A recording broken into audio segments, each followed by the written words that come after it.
KaraokeBooks. The Adventures of Huckleberry Finn. Written by Mark Twain. Audiobook. Chapter 38. Here a captive heart buried. Making them pens was a distressed tough job, and so was the saw. And Jim allowed the inscription was going to be the toughest of all. That's the one which the prisoner has to scrabble on the wall. But he had to have it. Tom said he'd got to. There warn't no case of a state prisoner not scrabbling his inscription to leave behind, and his coat of arms. Look at Lady Jane Grey, he says. Look at Guilford Dudley, look at old Northumberland. Why, Huck, suppose it is considerable trouble. What you going to do? How you going to get around it? Jim's got to do his inscription and coat of arms. They all do. Jim says. Why, Mars Tom, I hain't got no coat o' arm. I hain't got nuffin but dish ol' shirt, and you knows I got to keep de journal on dat. Oh, you don't understand, Jim. A coat of arms is very different. Well, I says, Jim's right, anyway, when he says he ain't got no coat of arms, because he hain't. I reckon I knowed that, Tom says, but you bet he'll have one before he goes out of this, because he's going out right, and there ain't going to be no flaws in his record. So whilst me and Jim filed away at the pens on a brickbat apiece, Jim making hyson out of the brass and I making mine out of the spoon, Tom set to work to think out the coat of arms. By and by he said he'd struck so many good ones he didn't hardly know which to take, but there was one which he reckoned he'd decide on. He says, on the scutcheon we'll have a bend or in the dexter base, a saltire Murray in the fess, with a dog, couchant, for common charge, and under his foot a chain embattled, for slavery, with a chevron vert in a chief engrailed, and 3 invected lines on a field azure, with the nombral points rampant on a dancet indented. Crest, a runaway nigger, sable, with his bundle over his shoulder on a bar sinister, and a couple of gules for supporters, which is you and me. Motto, Majore Fretta, Minor Auto. Got it out of a book, means the more haste the less speed. Geewillikins, I says, but what does the rest of it mean? We ain't got no time to bother over that, he says. We got to dig in like all get out. Well, anyway, I says, what's some of it? What's a fess? A fess is. You don't need to know what a fess is. I'll show him how to make it when he gets to it. Shucks, Tom, I says, I think you might tell a person. What's a bar sinister? Oh, I don't know. But he's got to have it. All the nobility does. That was just his way. If it didn't suit him to explain a thing to you, he wouldn't do it. You might pump at him a week, it wouldn't make no difference.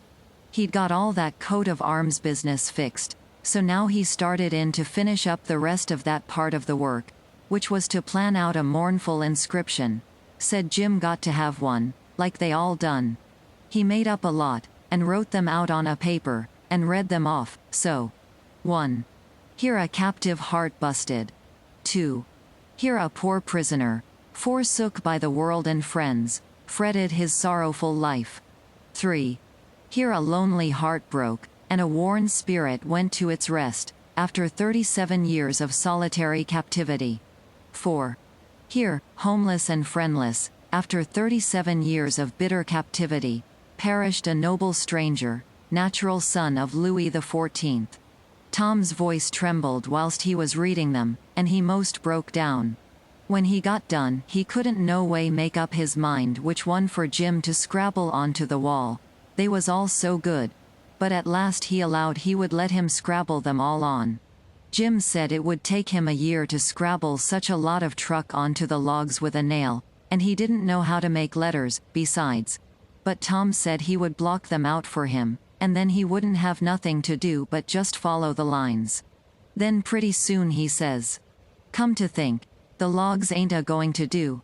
They don't have log walls in a dungeon. We got to dig the inscriptions into a rock. We'll fetch a rock. Jim said the rock was worse than the logs. He said it would take him such a pissin' long time to dig them into a rock, he wouldn't ever get out. But Tom said he would let me help him do it.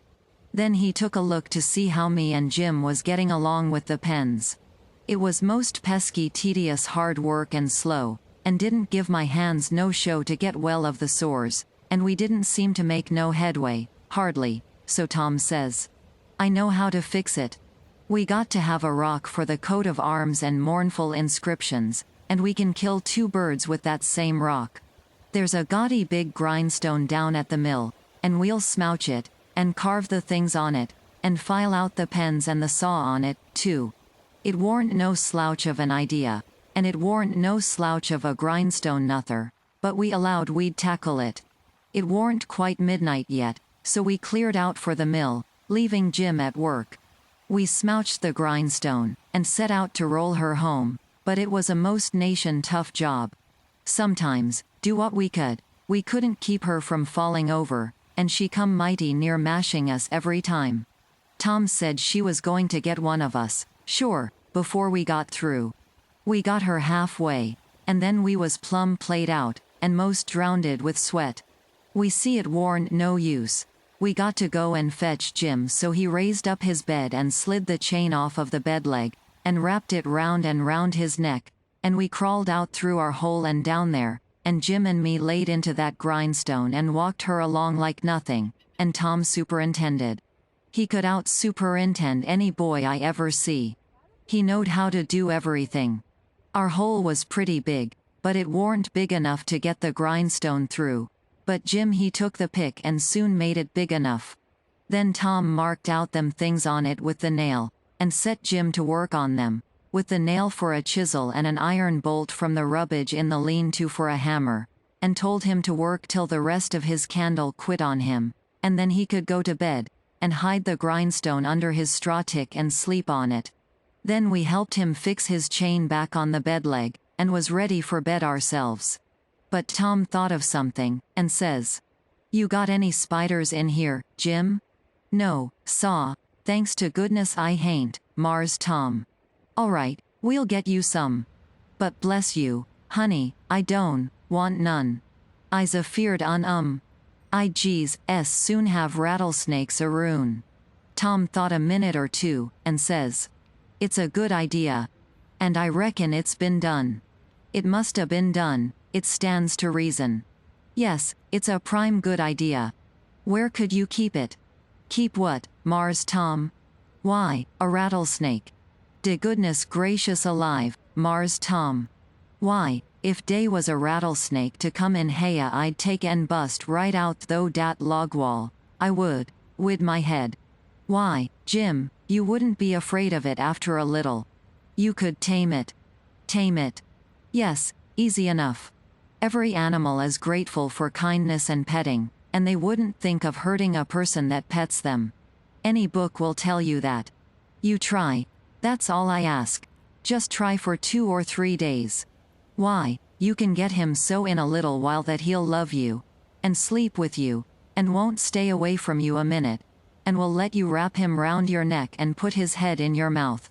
"Please, Mars Tom, don't talk so. I can't stand it. He'd let me shove his head in my mouth. Fair a favor, hain't it? I lay he'd wait a powful long time, fo, I asked him. En mo, en dat, I don't want him to sleep wid me." "Jim, don't act so foolish. A prisoner's got to have some kind of a dumb pet, and if a rattlesnake hain't ever been tried, why, there's more glory to be gained in your being the first to ever try it than any other way you could ever think of to save your life. Why, Mars Tom, I don't want no sich glory. Snake take and bite Jim's chin off, den wa is de glory? No, saw, I don't want no sich doin's. Blame it, can't you try? I only want you to try. You needn't keep it up if it don't work. But de trouble all done ef de snake bite me while I's a tryin' him. Mars Tom, I's willin' to tackle mos anything, it ain't unreasonable. But ef un Huck fetches a rattlesnake in haya for me to tame, I's gwin to leave, dat's sure." "Well, then, let it go, if you're so bull-headed about it. We can get you some garter snakes, and you can tie some buttons on their tails, and let on their rattlesnakes, and I reckon that LL have to do. I kin stan dem, Mars Tom, but blame, if I could get along without I tell you dat. I never knowed Beefo T was so much bother and trouble to be a prisoner. Well, it always is when it's done right. You got any rats around here? No, saw, I hain't seed none. Well, we'll get you some rats. Why, Mars Tom, I don't want no rats. Days de dad blame dest kretzurs to sturb a body, and rustle round, over, I am, and bite his feet, when he's tryin' to sleep, I ever see. No, saw, gimme giarder snakes, if I's got to have, but don't, gimme no rats. I ha'n got no use for Scaisley. But, Jim, you got to have they all do. So don't make no more fuss about it. Prisoners ain't ever without rats. There ain't no instance of it. And they train them, and pet them, and learn them tricks, and they get to be as sociable as flies. But you got to play music to them. You got anything to play music on? I ain't got nuffin but a cose comb and a piece o' paper, and a juice harp. But I reckon dey wouldn't take no stock in a juice harp. Yes, they would. They don't care what kind of music 'tis. A juice harp's plenty good enough for a rat. All animals like music, in a prison they dote on it. Specially, painful music, and you can't get no other kind out of a Jew's harp. It always interests them. They come out to see what's the matter with you. Yes, you're all right. You're fixed very well. You want to set on your bed nights before you go to sleep, and early in the mornings, and play your Jew's harp. Play. The last link is broken. That's the thing that LL scoop a rat quicker and anything else, and when you've played about 2 minutes you'll see all the rats, and the snakes, and spiders, and things begin to feel worried about you, and come. And they'll just fairly swarm over you, and have a noble good time. Yes, dey will, I reckon, Mars Tom, but what time as Jim havin'? Blessed if I kin seed a pint. But I'll do it if I got to. I reckon I better keep de animals satisfied, and not have no trouble in de house. Tom waited to think it over, and see if there wasn't nothing else, and pretty soon he says, "Oh, there's one thing I forgot. Could you raise a flower here, do you reckon?" "I don't know but maybe I could, Mars Tom. But it's tollable dark in Haya, and I ain't got no use fur no flower, nohow, and she'd be a powful sight o' trouble." "Well, you try it, anyway. Some other prisoners has done it. One dem big cat-tail lookin' mullen stalks would grow in Haya, Mars Tom, I reckon, but she wouldn't be wuth half de trouble she'd cost. Don't you believe it? We'll fetch you a little one and you plant it in the corner over there, and raise it. And don't call it mullen, call it pitchiola, that's its right name when it's in a prison. And you want to water it with your tears. Why, I got plenty spring water, Mars Tom. You don't want spring water, you want to water it with your tears. It's the way they always do. Why, Mars Tom, I lay I kin raise one dem mullen stalks twiste wid spring water whiles another man's a startin' one wid tears. That ain't the idea. You got to do it with tears. She'll die on my Hans, Mars Tom, she es holy will. Case I don't, Scaisley ever cry. So Tom was stumped. But he studied it over, and then said Jim would have to worry along the best he could with an onion. He promised he would go to the nigger cabins and drop one, private, in Jim's coffee pot, in the morning. Jim said he would, soon have Chewbacca in his coffee.